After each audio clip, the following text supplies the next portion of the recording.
Hello and welcome to your test review. All right, so I'm going to be straightforward with you. I'm not pulling any tricks this year. More or less, the questions that you see on this review are the questions that are going to be showing up on your test. So these are the core skills from everything we've covered these first two quarters. And as long as you can do these, you're going to be totally fine on the open-ended part of your test. So number one here, we have a two-way table that looks at education and job satisfaction. And then there's going to be a series of questions that ask you to analyze the information in this table. So A says calculate the marginal distribution of education level. Your answer should be expressed as percentages.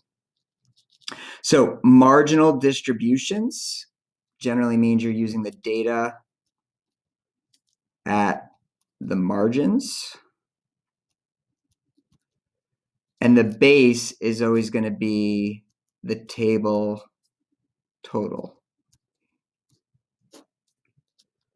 All right, so if we're looking at the marginal distribution of education level, we're basically going to be using this column right here. All right, this is going to be our marginal distribution. All right, so we could say high school is 53 over 255. Undergraduate is going to be 133 over 255. And graduate is going to be 69 over 255. And then it's just a matter of typing those into your calculator. So 53 divided by 255, 133 divided by 255, and 69 divided by 255. All right, so we're left with 0.2078, 0.5216, and 0.2706. I'm fine with your answers looking like that. All right, you don't have to shift them into actual percentages with the percent symbol. Like this is still a percentage. All right, I can recognize this as a percentage. I just don't want you leaving it as the fraction. So this is fine, or you can write it as 20.78 with the actual percent sign. But both of these are considered percentages. So either way you want to write it is fine by me. All right, so that would be my marginal distribution. So basically you need to know what the term marginal distribution refers to. B, calculate the conditional distribution of job satisfaction for each education level. Your answer should be expressed as percentages. All right, so the conditional distribution of job satisfaction. That means our percentages are going to be dealing with low, medium, and high satisfaction. And then it's telling us that we need to do it for every education level. So we're going to do low, medium, and high for high school. We're going to do low, medium, and high for undergraduate. And we're going to do low, medium, and high for graduate. But these are going to give us our three conditional distributions. All right, so it's up to you kind of how you want to arrange your work here, but you could say, all right, let's start with high school, and then we're going to do low, medium, and high, and then I can do the same thing for undergraduate, whoops, not US, UG, and I'm going to do low, medium, and high, and then graduate, again, low, medium, and high. So my percentages are dealing with the job satisfaction, and I'm doing it for each education level. So for high school, it would be 25 out of 53, 15 out of 53, 13 out of 53. For undergraduate, 32 out of 133, 45 out of 133, and 56 out of 133. And then for graduate, 13 out of 69, 20 out of 69, and 36 out of 69. Okay. And then once you have those, it then just becomes typing them into your calculator and getting the results. So 25 divided by 53, 15 divided by 53, 13 divided by 53. So this one's 0.4717. This one's 0.2830. 2830, and then the last one is 0.2453. And then just go over and do the same thing for all three columns. So 45 divided by 133, 56 divided by 133. So that's going to give us 0.2406, 0.3383, and 0.4211. Again, as I've said in the past, I'm not really worried about what you're rounding to as long as you round correctly. All right, and the last one here, 20 divided by 69, 36 divided by 69, we get 0.1884, 0.2899, and 0.5217. Okay, so each one of these, I'm giving the conditional distribution of job satisfaction for a given education level. All right, so if I tell you that you have a high school education, what's the percentage looking like for your job satisfaction? If I tell you you have an undergraduate degree, what's your job satisfaction looking like? If I tell you you have a graduate degree, what's your job satisfaction looking like? And then just being able to kind of understand what that's saying and if there's any sort of relationship. So is there a relationship between education level and job satisfaction? If so, what is the relationship? So yes, people with more education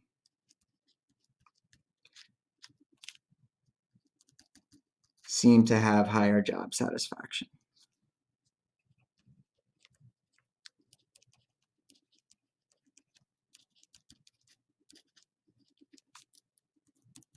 Now, that doesn't mean that education is causing you to have a higher job satisfaction. It's just there's a relationship in the data. We see that as your education goes up, your job satisfaction goes up, but we don't know if one is causing the other. We just can see that there's a relationship. All right? It does not establish causation. It just shows us that there's a relationship. All right, so this is one of the big things we did in Unit 1. There will be a question about reading a two-way table and calculating some of these pieces. All right. There will be a normal distribution question. So here we have the average seasonal snowfall for Albany, New York is 60.2 inches with a standard deviation of 8.7 inches. If we end up with 72 inches of snow this year, what's the value represented as a z-score? All right, so that's knowing that the z-score is your observation minus your mean divided by your standard deviation. So that's recognizing that we're doing 72 minus 60.2 divided by 8.7, Or put another way, 72 minus 60.2 divided by 8.7. We'll go 2 decimal points this time, so a z-score of 1.36. All right, so know that formula. You're going to have to calculate a z-score. B, using the normal distribution, what % of time should we expect snowfall below 45 inches? All right, so this is one of those where we're kind of using the curve. We're going to find out 45 inches and then find the area below that part. All right, so that's the general idea of what we're doing. So we start by turning that 45 inches into a z-score. So 45 minus 60.2 divided by 8.7. 45 minus 60.2 divided by 8.7 is negative 1.75. And then to find this actual percentage, that's where we're going to use our NCDF. So we're going to use NCDF. It says that we're going below 45 inches. So that's going to be a negative 9999 to a negative 1.75 when the mean is 0 and the standard deviation is 1. All right. And again, those were just always the mean and the standard deviation that we used. So I can go to second vars, which is the distribution menu, normal CDF, negative 999 to negative 1.75. Mean is 0, standard deviation is 1. Paste that in there, and I get my answer, which is basically 4%. So 0.0401. And you can either leave it like that, or you can write it as 4.01%. Either way is fine. All right, and again, this is in the second vars menu.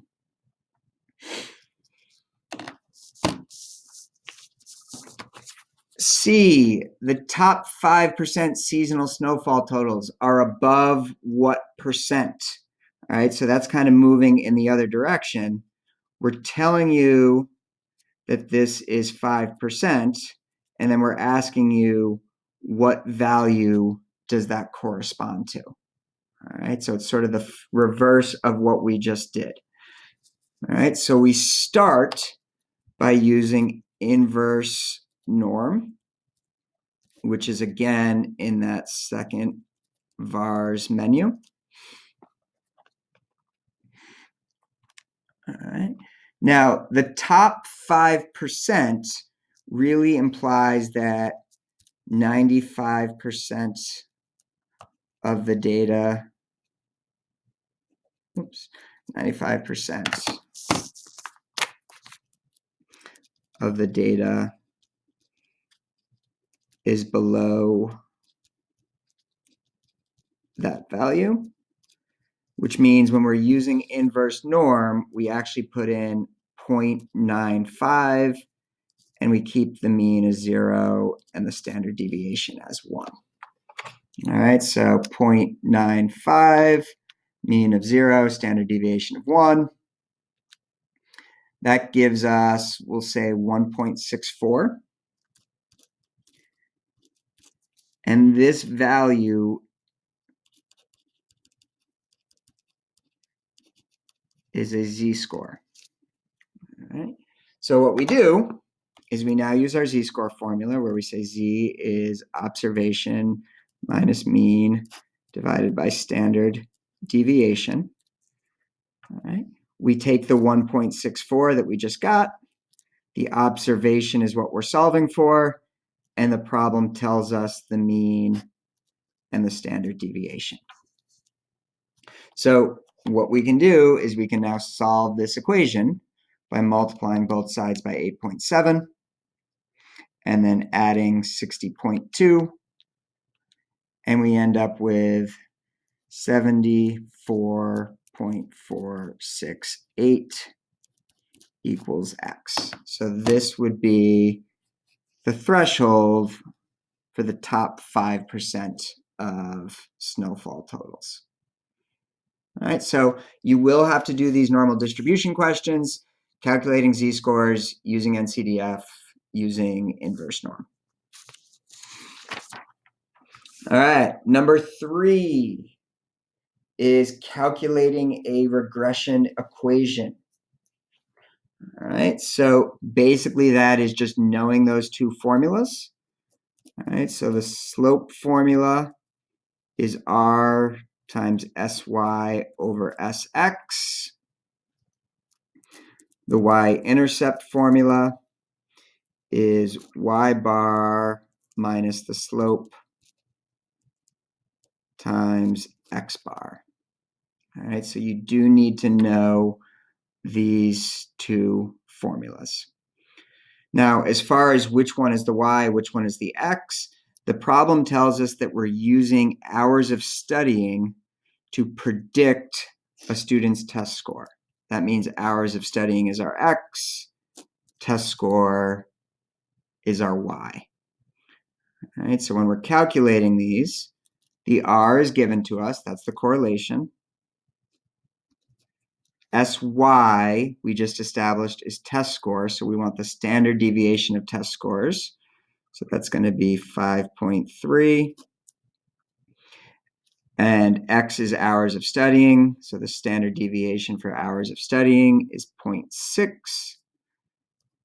And then we can calculate this out and say, all right, 5.3 divided by 0.6 times 0.89, right?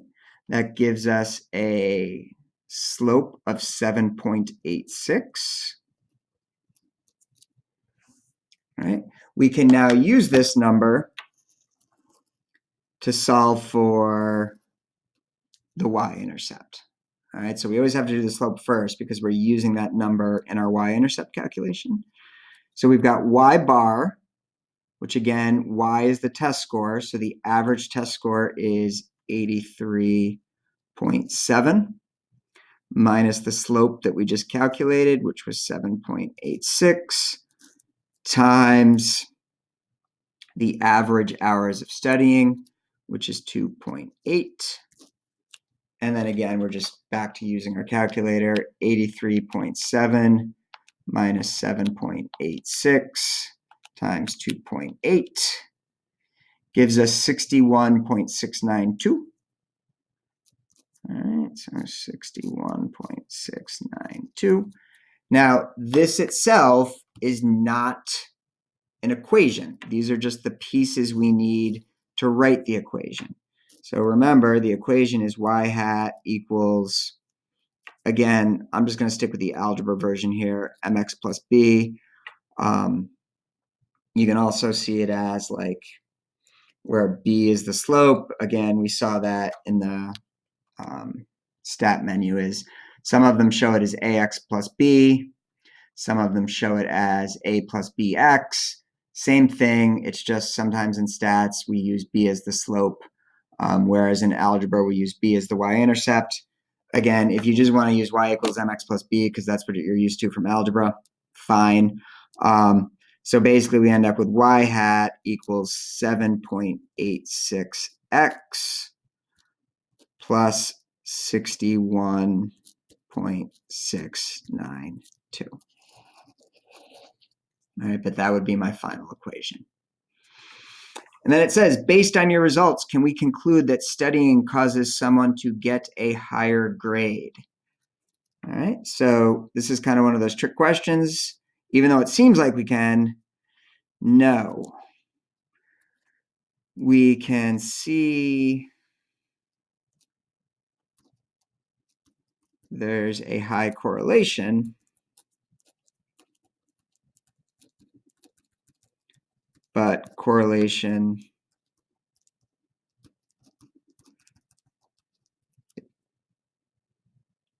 does not imply causation.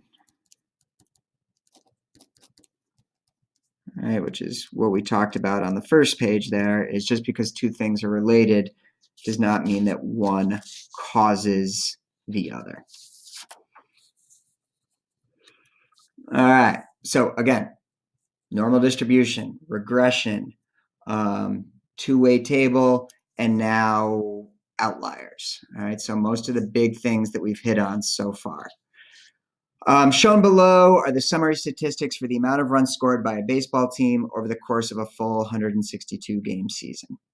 Using the numbers in the chart below, is the distribution symmetric, right skewed, or left skewed?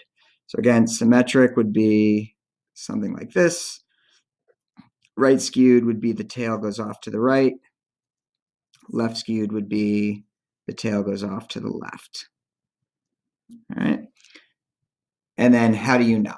So the main thing that we learned is that with this one, the mean is almost the same as the median.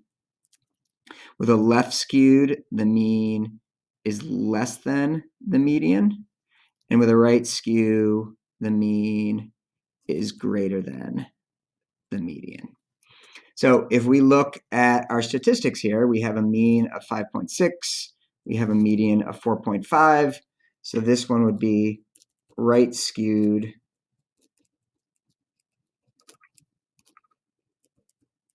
because the mean is greater than the median.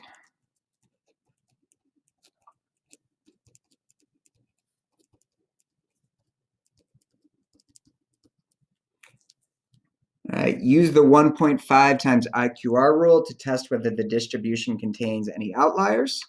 So again, remember that's Q1 minus 1.5 times the IQR, and then Q3 plus 1.5 times the IQR.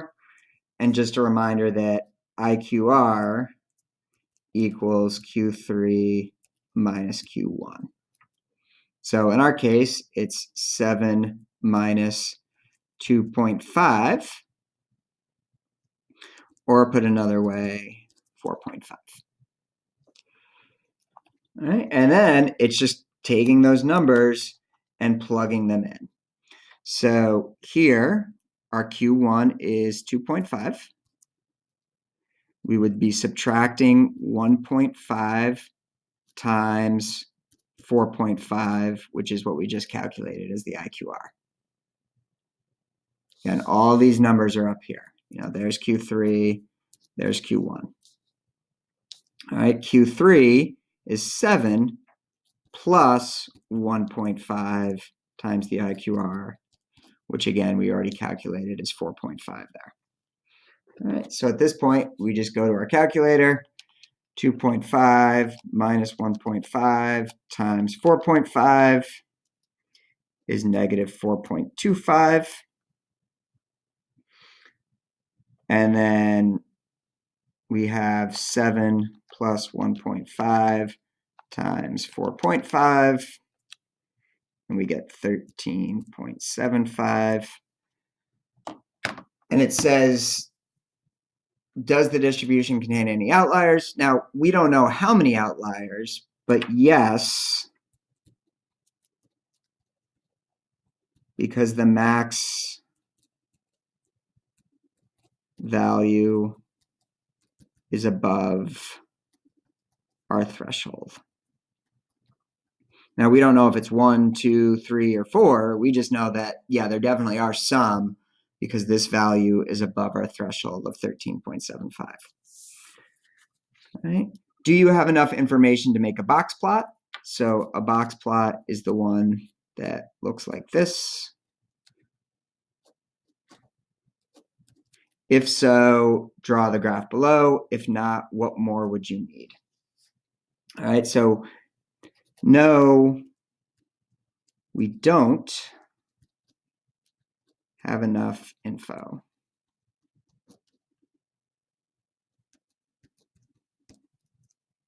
All outliers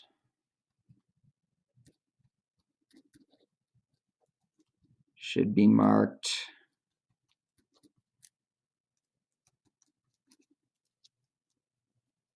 with asterisks.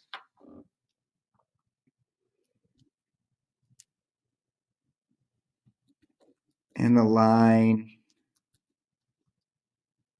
only goes to the largest non-outlier. All right. We don't have enough information to do that. All right.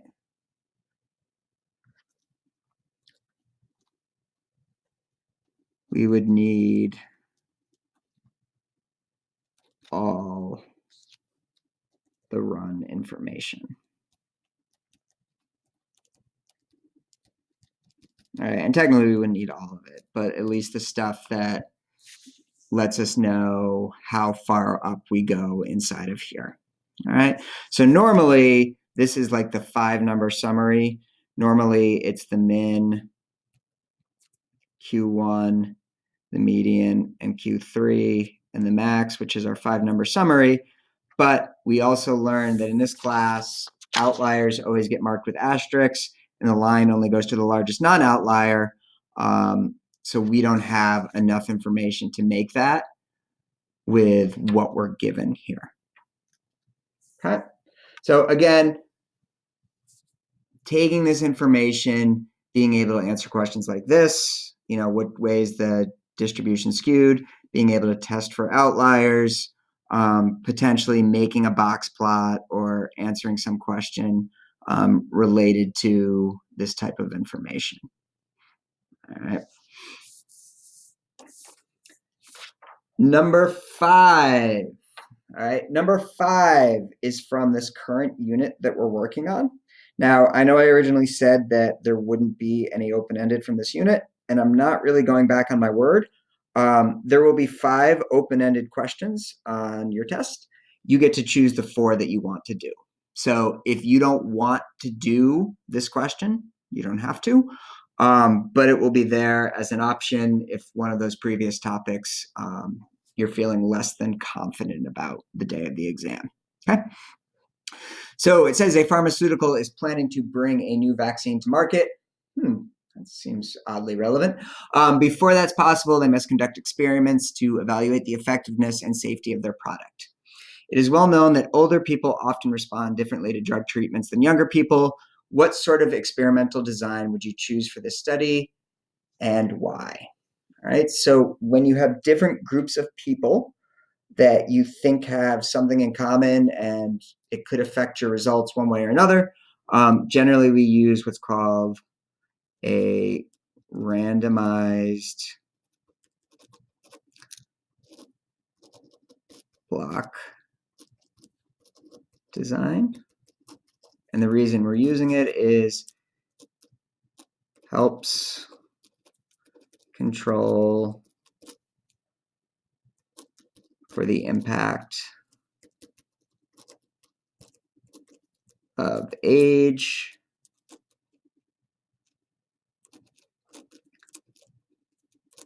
by balancing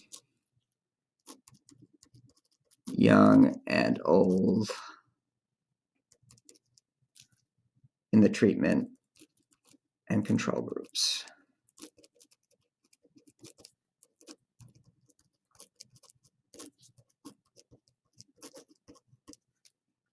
All right, the company is hoping that the results are statistically significant.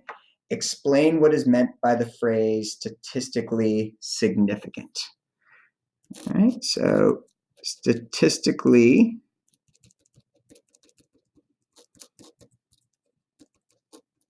significant means the results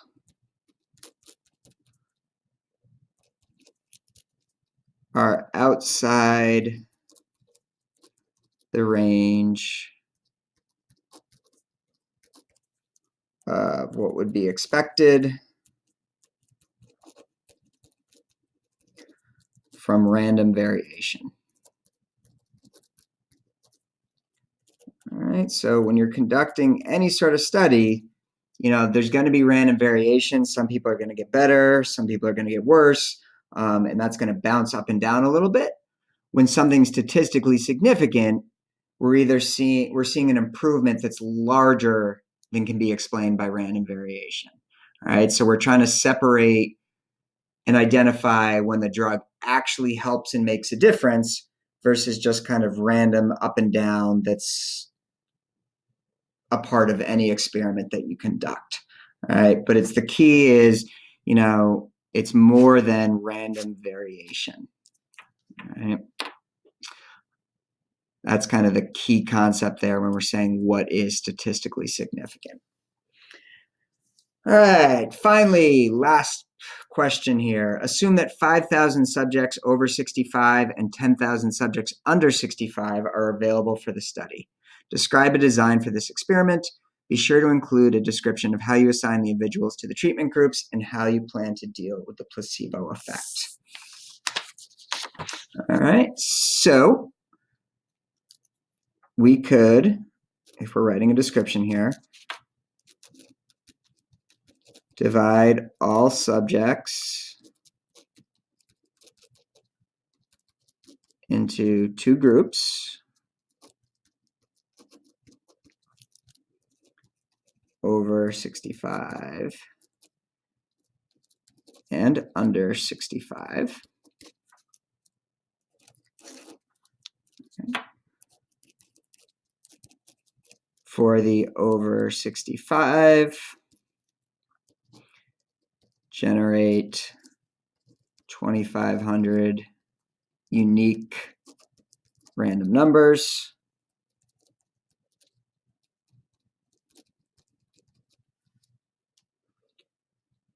And give those people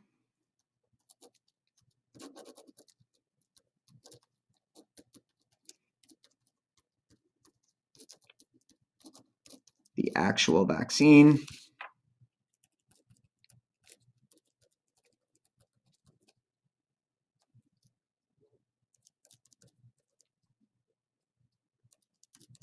The other 2,500 get a placebo shot.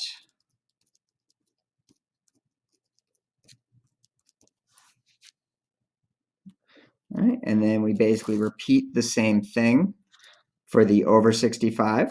All right, so for the under 65. For the under 65, we're going to generate 5,000 unique random numbers.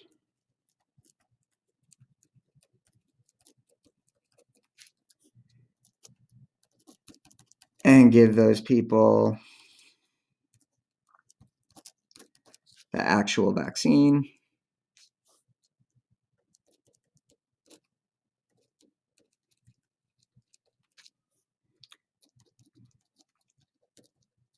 The other 5,000 get a placebo shot.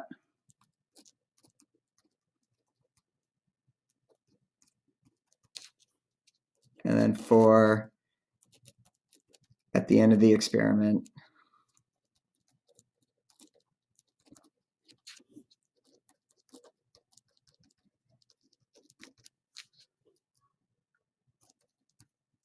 combine the data from the different blocks.